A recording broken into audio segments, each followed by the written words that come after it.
Hello beautiful people, Barishal লঞ্চঘাট থেকে আপনাদের সবাইকে জানাচ্ছি স্বাগতম। আমি আব্দুল্লাহ আল মামুন আপনাদের সাথে আছি, আর আপনারা দেখছেন the words of Abdullah Al Mamun. দেখতে দেখতে এবারের ঈদের ছুটির শেষ।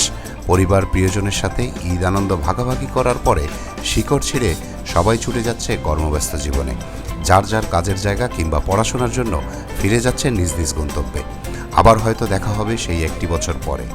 এবারের ঈদের শুরুতে ও শেষের অনেকগুলো যাত্রাপথের দুর্ঘটনা হৃদয়কে ব্যথিত করেছে।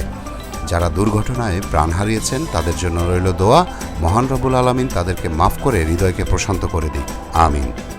প্রতি বছরের মতো এবারও ঈদের ছুটিতে বরিশাল থেকে ঢাকাগামী লঞ্চ যাত্রায় যাত্রীদের ছিল উপচে পড়া ভিড়। বলতে গেলে তিল পরিমাণ জায়গা খালি ছিল না লঞ্চে ও পল্টুনে। শেষ মুহূর্তে কাজে ফেরার জন্য সবাই ব্যস্ত। আমিও আজ গিয়েছিলাম লঞ্চঘাটে এক আত্মীয়কে লঞ্চে উঠিয়ে দিতে। প্রতি বছরের ঈদের সময়গুলোতে স্পেশাল ট্রিপের ব্যবস্থা করে লঞ্চ কোম্পানিগুলো। দানবীয় আকারের 11টি লঞ্চ ছিল আজকের যাত্রায়, যার সবগুলো লঞ্চে যাত্রী কানায় কানায় পরিপূর্ণ ছিল। উপচে পড়া ভিড়, যাত্রীদের চাপ থাকে ঈদের সময়গুলোতে।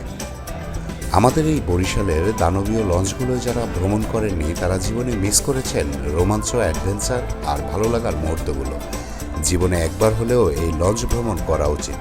তবে আমি পরামর্শ দিব ঈদের ছুটি কিংবা লম্বা ছুটিগুলোতে লঞ্চ ভ্রমণ না করার জন্য, কারণ সেই সময় লঞ্চগুলোতে থাকে অনেক ভিড়। তাই ছুটির দিনগুলো বাদে উচিত লঞ্চ ভ্রমণ করা, তাহলেই পাওয়া যাবে আসল মজা। এই লঞ্চগুলোতে আছে রাজকীয় VIP cabin, duplex cabin, business class cabin, AC এবং নন এসি ডাবল ও সিঙ্গেল কেবিন। এছাড়া ডেক তো আছেই। এই লঞ্চগুলো নিরাপদ চলাচলের জন্য ব্যবহার করে radar, global positioning system, hydraulic system, আরও অনেক অত্যাধুনিক সিস্টেম। প্রতিটি লঞ্চ 350 ফুট থেকে 400 ফুট পর্যন্ত লম্বা হয় আর 70 থেকে 80 ফুট প্রস্থের হয়।